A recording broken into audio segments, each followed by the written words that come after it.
विशाल mega mart, वैसे तो आप नाम से जानते पहचानते हैं, परिचय की ज़रूरत नहीं, लेकिन बता दूं आपको कि 2018 में इस कंपनी की हुई थी शुरुआत। मिडिल और लोअर मिडिल सेगमेंट में कंपनी करती है फोकस। कपड़े, एफएमसीजी और रोज़मर्रा की ज़रूरतों वाले प्रोडक्ट्स कंपनी के पास हैं इनके स्टोर्स में। देश के 28 राज्यों में 414 से ज़्यादा शहरों में कंपनी के स्टोर्स मौजूद हैं और मोबाइल ऐप और वेबसाइट्स के जरिए डिजिटल प्लेटफॉर्म्स पर भी कंपनी अपने प्रोडक्ट्स बेचने का कारोबार करती है।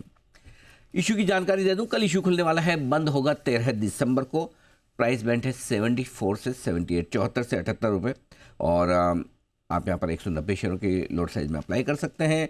इशू साइज जो है वो है 8,000 करोड़ का और पूरा का पूरा ऑफर फॉर सेल, यानी कि एग्जिस्टिंग इन्वेस्टर्स जो है वो इस इशू में अपना हिस्सा बेच रहे हैं। 35,000 करोड़ यह है कंपनी का मार्केट ऊपरी प्राइस बैंड पर आपके लिए। मुलाकात करते हैं कंपनी के एमडी और सीईओ गुनेंद्र कपूर साहब हमारे साथ कार्यक्रम में हो रहे हैं शामिल, हमारे स्टूडियो में है। आपने बिट्स से इंजीनियरिंग ऑनर्स में बैचलर्स की डिग्री हासिल की है। दिल्ली यूनिवर्सिटी से कपूर साहब ने एमबीए की डिग्री हासिल की है।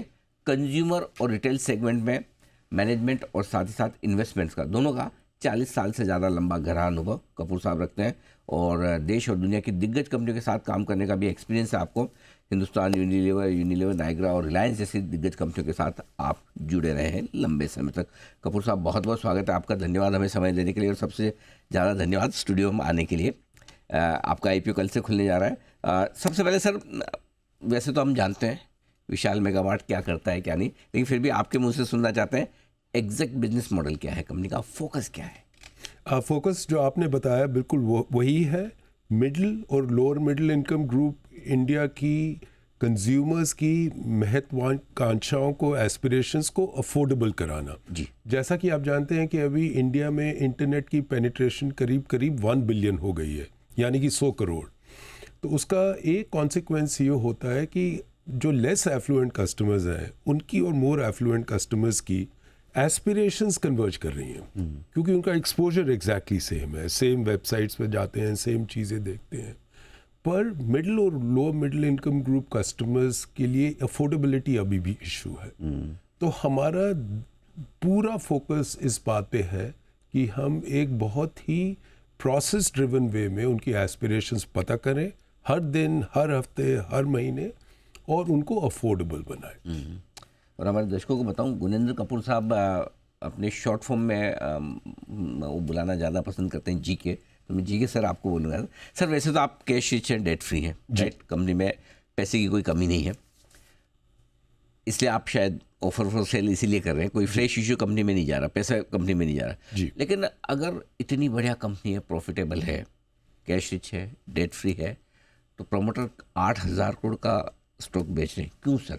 मैं होता तो बेचता ही नहीं सर। वैसे बहुत बहुत शुक्रिया अनिल जी।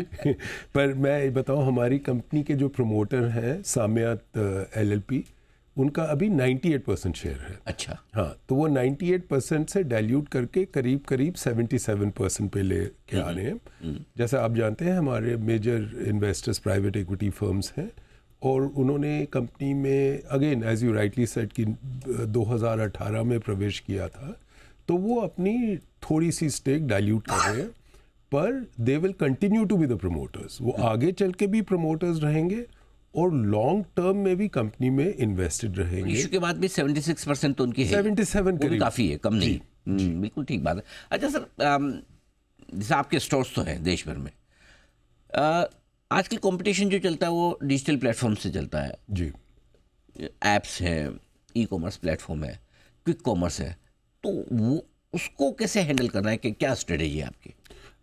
अनिल जी, दो चीज़ें मैं आपसे बताऊंगा। पहली चीज़ तो ये कि हमारा जितना टोटल रेवेन्यू है उसमें से 73% हमारे खुद के ब्रांड्स हैं। ओके। जो हमने डेवलप किए हैं उसी के द्वारा हम लोगों की एस्पिरेशंस को अफोर्डेबल बनाते हैं। करेक्ट। तो वो जो ब्रांड है वो सिर्फ हमारे स्टोर और हमारे डिजिटल प्लेटफॉर्म पे अवेलेबल है। दूसरी चीज़, क्विक कॉमर्स के लिए स्पेशली हमने लास्ट ईयर से एक पायलट शुरू किया हुआ था। ओके। और उसके अच्छे परिणाम आ रहे थे हमारे पास, तो उसका अभी हमने रोल आउट शुरू कर दिया है। ओके। और अभी रोल आउट चल रहा है, पर अभी भी आज की तारीख में भी वो 390 शहरों में अब अवेलेबल है। बहुत ही सिंपल प्लेटफॉर्म है।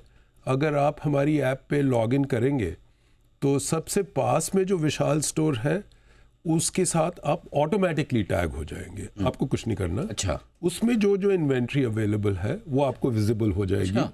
और अगर आप उसमें से ऑर्डर प्लेस करें, चाहे अपैरल हो, चाहे एफएमसीजी हो, चाहे जनरल मर्चेंडाइज हो, अगर आप चाहें तो 2 घंटे के अंदर अंदर हम आपको वो डिलीवर कर सकते हैं। अच्छा। और अगर आपका ऑर्डर 300 रुपये या उससे अधिक हो तो वो डिलीवरी भी आपको फ्री में मिलेगी। ओके। अगर उससे कम होगा तो आपको 29 रुपीज़ की डिलीवरी कॉस्ट लगेगी।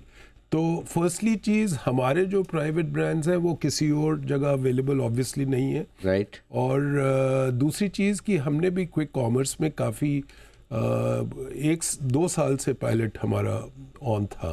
बड़ा करने की तैयारी है इसमें। हाँ जी। ओके। अच्छा सर, एक चीज़ और बताइए, आपकी सेम स्टोर सेल्स ग्रोथ देख रहा था मैं 12.5 से 13.5%।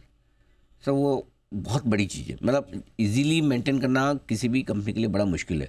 तो थोड़ा अभी कंज्यूमर स्पेंडिंग में ऐसा दिख रहा है, थकावट दिख रही है, थोड़ा ऐसा लग रहा है कि थोड़ा धीमा होता दिख रहा है। ऐसी सिचुएशन में भी कंपनी मेंटेन कर पाएगी सर? सर जैसा आपने सही कहा, लास्ट ईयर हमारी सेम स्टोर सेल्स ग्रोथ रही 13.6%। जी जी। इस साल आप बात जो कर रहे हो वो बिल्कुल सही है, पर इस साल फर्स्ट हाफ में भी हमारी सेम स्टोर सेल्स ग्रोथ 12.5% रही। ओके। तो पूरी कोशिश है और पूरा कॉन्फिडेंस है, क्योंकि हमारे जो प्रोडक्ट्स हैं उनका उद्देश्य ही यही है कि लोगों के एस्पिरेशंस को अफोर्डेबल बनाया जाए। तो कठिन समय में भी इनफैक्ट वो और ज़्यादा ज़रूरी हो जाता है लोगों के लिए। लेकिन सर आपने एक अच्छी चीज़ कही कि भाई मेरा 72% रेवेन्यू तो मेरी ब्रांड से ही आ रहा है, राइट, जो मेरे प्लेटफॉर्म पे। उसको देखते हुए, क्योंकि हम कई सारी रिटेल टेक्सटाइल टू रिटेल कंपनियां देखते हैं, उनमें मार्जिन काफ़ी बेहतर है। आप 12-13% की रेंज में मार्जिन पे काम कर रहे हैं, राइट? नहीं सर, मेरा ग्रॉस मार्जिन है 28%। हाँ, ग्रॉस और नेट और एबिटा मार्जिन है 14%। 14% का। जी। क्या आपकी खुद की सेल्स इतनी है तो मार्जिन और बेहतर नहीं होने चाहिए? या कोई दूसरे सेगमेंट है जहाँ पर मार्जिन आपके थोड़े कम हो जाते हैं? नहीं सर, तीनों सेगमेंट में मार्जिन हमारा बिल्कुल सही है। ओके। इसमें एक चीज़ का हमें फोकस करना पड़ेगा कि हमारा जो उद्देश्य यही है कि एस्पिरेशंस को अफोर्डेबल बनाए, तो हमारी प्राइसिंग भी उसी हिसाब से हम लोग करते हैं। हमारे प्राइवेट ब्रांड्स करीब मैं रेंज बता रहा हूँ, 30 से 50% कम प्राइस पे होते हैं compare to market leader. Quality की उनकी वारंटी ज़्यादा होती है compare to all the other third party brands. और यही उद्देश्य रहा है कि जो ग्रॉस मार्जिन वो 27-28% का है, उसको इंक्रीज नहीं करना है, उसको मेंटेन करना है। जैसा कि हम ज़्यादा, अभी हमारी सेल बढ़ रही है, नए स्टोर खोल रहे हैं, तो जो भी बाइंग करने में बचावट होती है हमारी, वो हम अपनी प्राइसिंग में पास ऑन करना चाहते हैं कस्टमर्स को। तो वो 27-28% ही रहेगा। अच्छा सर, एक चीज़ और बताइए, जैसे नॉर्थ में कहीं भी जाओ तो वहाँ हर जगह विशाल दिख ही जाएगा आपको कहीं, है ना, छोटे से बड़े शहर में। लेकिन अभी भी आपको थोड़ा नीचे की तरफ आना बाकी है। दक्षिण भारत तो खाली पड़ा है, थोड़ा हमारे महाराष्ट्र वगैरह में भी प्रेजेंस कम है। तो क्या आगे क्या प्लान है ज्योग्राफिकल एक्सपेंशन का, कि अब नॉर्थ में भी फोकस रखना है? नहीं सर, नॉर्थ में जैसा आपने कहा कि हर एक छोटे या बड़े टाउन में हमारे स्टोर मिल जाएंगे। ईस्टर्न इंडिया में भी आपको हर छोटे या बड़े टाउन में स्टोर मिल जाएंगे। अगर अभी आप कर्नाटका जाएं तो वहाँ पे उदाहरण के तौर पे सिर्फ बेंगलोर शहर में हमारे 30 से 35 स्टोर हैं, और वहाँ पे भी आपको हर छोटे और बड़े टाउन में विशाल के स्टोर मिलेंगे। आंध्र प्रदेश में भी मिलेंगे, तेलंगाना में भी मिलेंगे। अभी स्टोर खोलने का काम चल रहा है केरला में, और उसके बाद सिर्फ 3 राज्य बचे हैं जहाँ पे हमको अपना एक्सपेंशन करना है। वो है तमिलनाडु, गुजरात और महाराष्ट्र। तो बहुत ही जल्दी देखेंगे आप यहाँ पे। वहाँ पर भी सर स्ट्रेटजी वही है, वही Tier 2 Tier 3 सिटीज में? Tier 1 Tier 2 Tier 3। और पैसे मतलब एक्सपेंशन करने के लिए पैसे लगेंगे सर? सर उसके लिए तो देखिए, हमारी बैलेंस शीट में भी अभी हम टोटली डेट फ्री हैं। बैलेंस शीट में भी करीब 700 करोड़ रुपए हमारे पास हैं। तो हमारे पास ग्रोथ के लिए सफिशिएंट है। हाँ, कोई फाइनेंशियल कंस्ट्रेंट अभी नहीं है और काफ़ी एक्साइटेड है अबाउट द फ्यूचर ग्रोथ। अच्छा, एक चीज़ और पूछना था, आपकी जो मेरे पास जानकारी करीबन 26 ब्रांड्स है जी 26 में से 19 ब्रांड आपकी ऐसी जो 100 करोड़ रुपए से ज़्यादा की सेल्स कर रही है, जी। राइट? क्या आपके लगभग सारे ब्रांड्स प्रॉफिटेबल है? स्टैंड अलोन अगर ब्रांड्स के लिहाज से देखें तो यस सर, पूरे ब्रांड्स प्रॉफिटेबल हैं। आपने बोला 1900 करोड़ से अधिक हैं, 500 करोड़ से भी अधिक हैं, अच्छा, प्लस 6 हैं, वो 19 का भाग नहीं है, 19 प्लस 6 और उनमें से एक तो अब 1000 करोड़ के करीब है। तो यही प्राइवेट ब्रांड्स हैं जिनका मैं बोल रहा था कि टोटल कंट्रीब्यूशन रेवेन्यू में करीब 73% का भी है। एक चीज़ और, क्या वाकई में इतनी 26 ब्रांड रखने की ज़रूरत है?